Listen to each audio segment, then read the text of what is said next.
Salut à tous.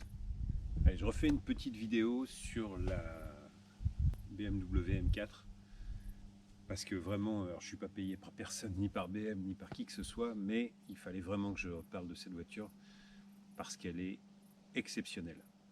Ça fait, oui, je pense maintenant pas loin d'un an que je l'ai, peut-être même un peu plus. Et non, je l'ai vraiment découverte en deux phases cette voiture. Étape 1, je vais au Nürburgring entre autres avec, je fais quelques sessions pistes, et j'apprécie beaucoup, mais il lui manquait deux, trois choses pour qu'elle soit vraiment à mon goût.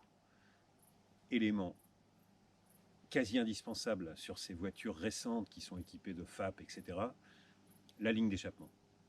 Bon, vous connaissez l'histoire, j'en ai déjà parlé, mais la ligne Akrapovic, voilà, c'est pas usurpé. Voilà. Le son,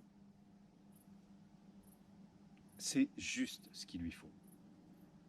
Elle respire bien, les petits pop and bang qui vont bien, mais pas trop. Le côté rauque.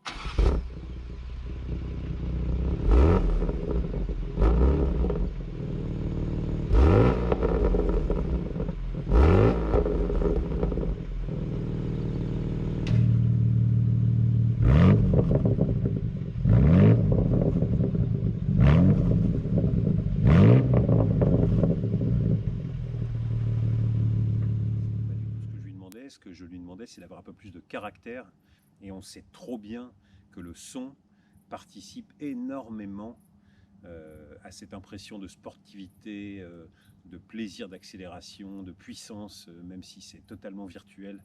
Mais c'est pas grave, c'est dans la tête et c'est ça qu'on cherche, puisque sinon je crois qu'on se contenterait de simulateurs qui coûteraient bien moins cher que tous ces gros caprices et on serait les plus heureux. Mais non, il faut que dans la réalité, ça tape, ça sonne, ça freine, ça pousse, enfin voilà, ce qu'on va chercher avec ce type d'auto.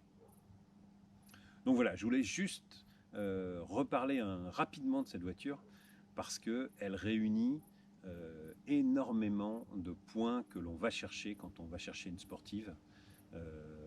Mais au-delà de la sportive, elle a ce côté beaucoup plus discret que ne peut l'être la Ferrari par exemple.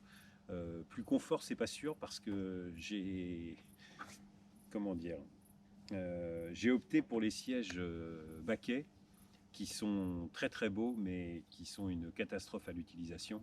On a l'impression d'être assis sur un bout de bois, ça c'est sûr, mais en plus, à chaque fois que l'on monte et qu'on descend de la voiture, on a l'impression qu'on est en train d'arracher la moitié du siège. Enfin bref, il y a eu un problème de conception sur ces sièges qui sont esthétiquement des œuvres d'art, mais qui à l'utilisation sont moyens. Donc si j'ai un conseil à donner à ceux qui n'ont pas encore acheté cette voiture, c'est peut-être beaucoup moins joli et je ne suis même pas sûr que si on me donnait le choix, je prendrais l'option. Mais en tout cas, si vous ne voulez pas de mauvaise surprise à l'utilisation et que vous vous en servez pas de manière exclusive, mais de manière plus daily, prenez les sièges confort. Vraiment, alors là, il n'y a aucun débat là-dessus.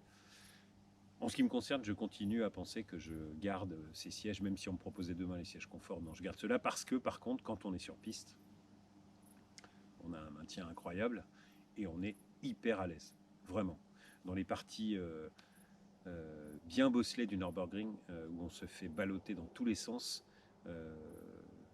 les baquets de la M4 sont, par exemple, en comparaison, plus efficaces en tenue que ceux de la 488, qui sont, par contre, eux, alors qui maintiennent bien, mais qui sont beaucoup plus confort parce qu'un peu plus rembourrés. Et on aurait pu demander à ABM d'être un petit peu plus généreux sur, voilà, sur l'assise et sur le bas du dos. Mais bon. Sinon, pour le reste, elle a une allure pour moi qui est folle.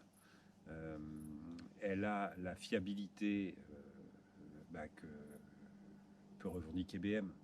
Et pour moi, le juge de paix, c'est le Nürburgring. J'en reviens toujours à ce circuit, mais quand on va là-bas, qu'est-ce qu'on voit? Des Porsche et des BM. Le reste, c'est anecdotique. Et aujourd'hui, le seul petit point que j'ai et qui me contrarie un peu, et justement, ça n'a aucun rapport avec BMW, c'est la ligne Akrapovic qui est montée avec des détrompeurs de chez Manhart qui permettent en fait, vu qu'on a enlevé le filtre à particules, d'envoyer une information au moteur qui lui dit non, t'inquiète pas, le filtre est toujours là.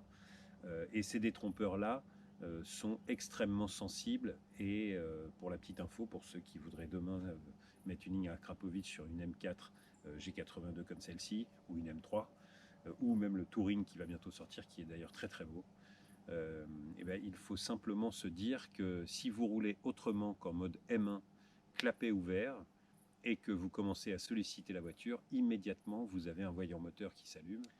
Voilà, pour le reste, je serais tenté, et je pense que je vais le faire quand même, de faire juste ce qu'on appelle un stage 1, une petite reprogrammation, qui est a priori maintenant dispo, puisque les ingénieurs ont réussi à craquer les protections de la voiture. Non pas qu'elle manque de puissance, mais je prends un exemple sur les parties rapides du Nürburgring toujours, et même sur la phase de départ du circuit, je le sens, elle pourrait sans problème, parce que le châssis, parce que les freins, parce que la conception globale, elle pourrait sans problème accueillir un moteur un peu plus puissant, qu'on puisse aller titiller les 600 chevaux sans avoir à modifier grand chose, si ce n'est la cartographie. Donc je pense que j'y viendrai, parce qu'elle le mérite. C'est pas forcément que je suis allé à la limite, hein, c'est juste que ce serait juste un peu plus plaisant. Si vous êtes tenté par cette voiture, je dirais que de toutes les voitures sportives que j'ai pu avoir, je crois que c'est celle qui réunit le plus de qualité, ce qui fait qu'elle n'est pas forcément la meilleure partout, mais c'est vraiment la plus complète. Je suis plutôt hyper positif, mais ce serait, je pense, assez malvenu de ne pas louer les qualités de cette voiture, qui est super bien finie, qui, même quand on ne fait juste que la regarder, on se dit mais waouh. Voilà, c'était quelques nouvelles de cette sublime allemande. À bientôt, salut.